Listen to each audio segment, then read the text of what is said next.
ओम नमः शिवाय। हर हर महादेव। दोस्तों, आप सभी का मेरे इस यूट्यूब चैनल में हार्दिक स्वागत है।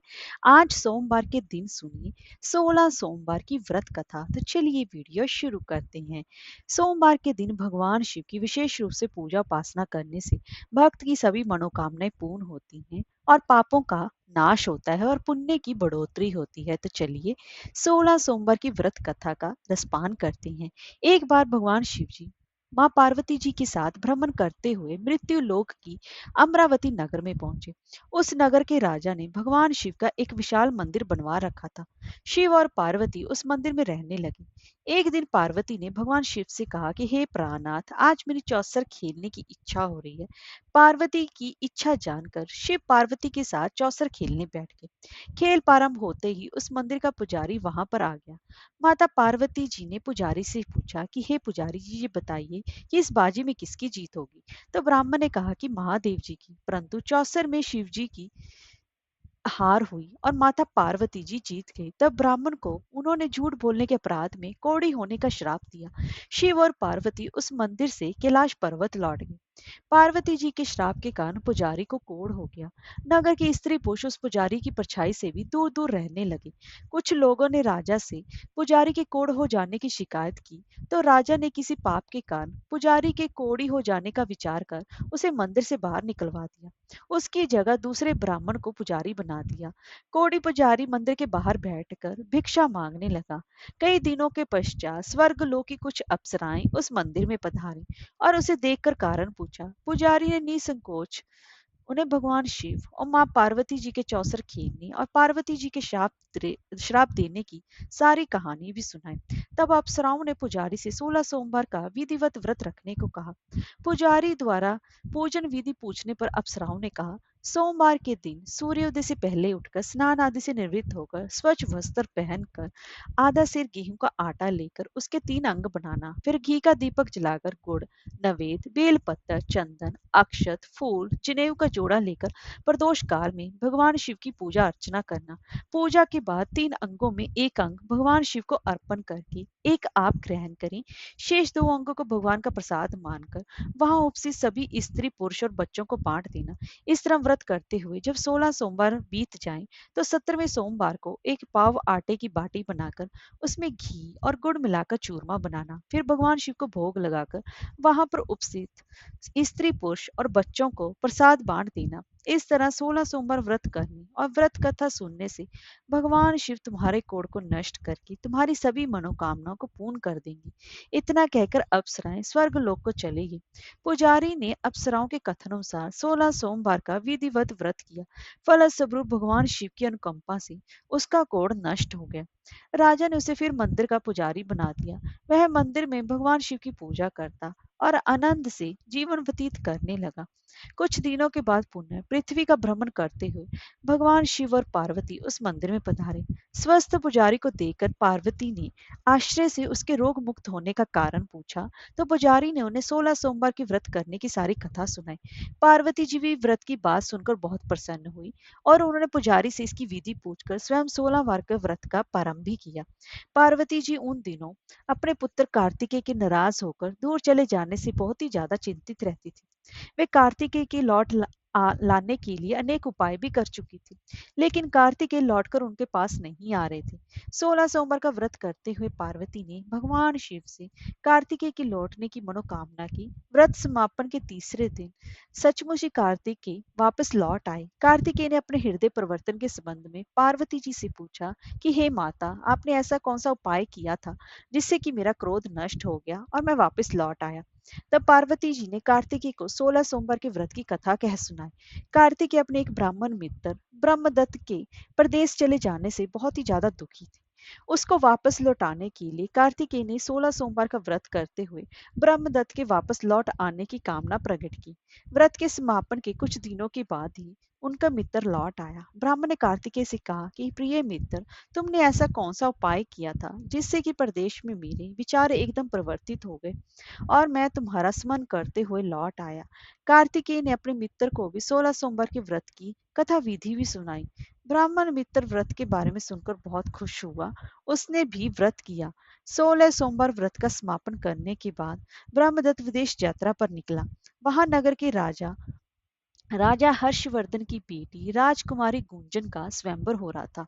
वहां के राजा ने प्रतिज्ञा की थी कि एक हथनी माला जिसके भी गले में डालेगी वे अपनी पुत्री का विवाह उसी से करेगा। ब्राह्मण में उत्सुकतावश महल में चला गया। वहां कई राज्यों के राजकुमार बैठे थे। तभी एक सजी धजी हथनी सूंड में जयमाला लिए वहां पर आई। हथनी ने ब्राह्मण के गले में जयमाला डाल दी। फलस्वरूप राजकुमारी का विवाह उस ब्राह्मण से हो गया। एक दिन उसकी पत्नी ने पूछा कि हे प्राणनाथ, आपने ऐसा कौन सा शुभ कर्म किया जो उस हथनी ने राजकुमारों को छोड़कर आपके गले में जयमाला डाल दी। ब्राह्मण ने 16 सोमवार व्रत की विधि बताई। अपने पति से 16 सोमवार का महत्व जानकर राजकुमारी ने पुत्र की इच्छा से 16 सोमवार का व्रत भी किया। निश्चित समय पर भगवान शिव की अनुकंपा से राजकुमारी के एक सुंदर, सुशील व स्वस्थ पुत्र पैदा हुआ। पुत्र का नामकरण गोपाल के रूप में हुआ। बड़ा होने पर पुत्र गोपाल ने भी माँ से एक दिन प्रश्न किया कि मैंने तुम्हारे घर में जन्म क्यों लिया, इसका क्या कारण। माता गुंजन ने पुत्र को 16 सोमवार व्रत की जानकारी। व्रत का महत्व जानकर गोपाल ने भी व्रत करने का संकल्प लिया। गोपाल जब 16 वर्ष का हुआ तो उसने राज्य पाने की इच्छा से 16 सोमवार का विधिवत व्रत किया। व्रत समापन के बाद गोपाल घूमने के लिए समीप के नगर में गया। वहां के वृद्ध राजा ने गोपाल को पसंद किया और बहुत ही धूमधाम से अपनी पुत्री राजकुमारी मंगला का विवाह गोपाल के साथ कर दिया। 16 सोमवार के व्रत करने से गोपाल महल में पहुंचकर आनंद से रहने लगा। 2 वर्ष बाद वृद्ध राजा का निधन हो गया तो गोपाल को उस नगर का राजा बना दिया गया। इस तरह 16 सोमवार व्रत करने से गोपाल की राज्य पाने की इच्छा पूर्ण हो गई। राजा बनने के बाद भी वह विधिवत 16 सोमवार का व्रत करता रहा। व्रत के समापन पर 17वें सोमवार को गोपाल ने अपनी पत्नी मंगला से कहा कि व्रत की सारी सामग्री लेकर वह समीप के ही पास के किसी शिव मंदिर में पहुंचे। पति की आज्ञा का उल्लंघन करके सेवकों द्वारा पूजा की सामग्री मंदिर में भेजी, स्वयं मंदिर नहीं गई। जब राजा ने भगवान शिव की पूजा पूरी की तो आकाशवाणी हुई कि हे राजन, तेरी रानी ने 16 सोमवार व्रत का अनादर किया है, सो रानी को महल से निकाल दे, नहीं तो ये तेरा सारा वैभव नष्ट हो जाएगा। आकाशवाणी सुनकर उसने तुरंत महल में पहुंचकर अपने सैनिकों को आदेश दिया कि रानी को दूर किसी नगर में छोड़ आओ। सैनिकों ने राजा की आज्ञा का पालन करते हुए उसे तत्काल ही उसे घर से बाहर निकाल दिया। रानी भूखी प्यासी उस नगर में भटकने लगी। रानी को उस नगर में एक बुढ़िया मिली। वह बुढ़िया सूत काट कर बाजार में बेचने जा रही थी, लेकिन उस बुढ़िया से सूत उठ ही नहीं पा रहा था। बुढ़िया ने रानी से कहा कि बेटी, यदि तुम मेरा सूत उठाकर बाजार तक पहुंचा दो और सूत बेचने में मेरी मदद करो तो मैं तुम्हें धन दूंगी। रानी ने बुढ़िया की बात मान ली, लेकिन जैसे ही रानी ने सूत की गठरी को हाथ लगाया तभी जोर की आंधी आई और गठरी खुल जाने से सारा सूत आंधी में उड़ गया। बुढ़िया ने उसे फटकार कर भगा दिया। रानी फिर चलते चलते एक नगर में एक तेली के घर पर पहुंची। उस तेली ने तरस खाकर रानी को घर में रहने के लिए कह दिया, लेकिन तभी भगवान शिव की प्रकोप से तेली के तेल से भरे मटके एक एक करके फूटने लगे। तेली ने भी उसे भगा दिया। भूख प्यासे व्याकुल रानी वहां से आगे की ओर चल पड़ी। रानी ने एक नदी पर जल पीकर अपनी प्यास शांत करनी चाहिए तो नदी का जल उसके स्पर्श से सूख गया। अपने भाग्य को कोसती हुई रानी आगे चल दी। चलते चलते रानी एक जंगल में पहुंची। उस जंगल में एक तालाब था, उसमें निर्मल जल भरा हुआ था। निर्मल जल देखकर रानी की प्यास तेज हो गई। जल पीने के लिए लगी तो रानी ने तालाब की सीढ़ियां उतरकर जैसे जल को स्पर्श किया तभी वही जल में असंख्य कीड़े उत्पन्न हो गए। रानी ने दुखी होकर उस गंदे जल को पीकर अपनी प्यास शांत की।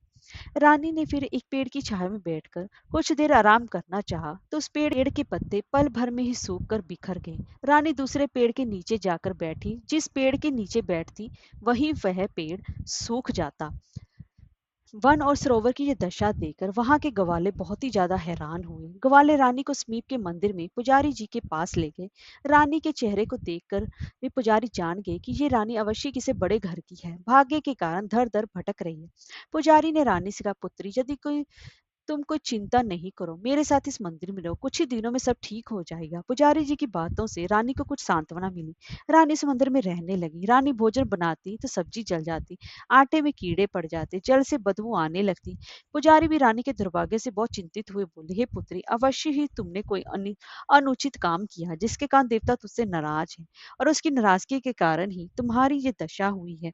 पुजारी जी की बात सुनकर रानी ने अपने पति के आदेश पर मंदिर में ना जाकर शिव जी की पूजा नहीं करने की सारी कथा सुनाई। पुजारी ने कहा, अब तुम कोई चिंता नहीं करो। कल सोमवार है, कल से तुम 16 सोमवार के व्रत करना शुरू कर दो। भगवान शिव अवश्य तुम्हारे दोषों को क्षमा कर देंगे। पुजारी की बात मानकर रानी ने 16 सोमवार के व्रत प्रारंभ कर दिए। रानी सोमवार का व्रत करके भगवान शिव की विधिवत पूजा अर्चना की तथा व्रत कथा सुनने लगी। जब रानी ने 17वें सोमवार को विधिवत व्रत का समापन किया तो उधर उसके पति राजा के मन में भी रानी की याद आई। राजा ने तुरंत ही अपने सैनिकों को बुलाकर रानी को ढूंढ कर लाने के लिए भेजा। रानी को ढूंढते हुए सैनिक मंदिर में पहुंचे और रानी से लौटकर चलने के लिए कहा।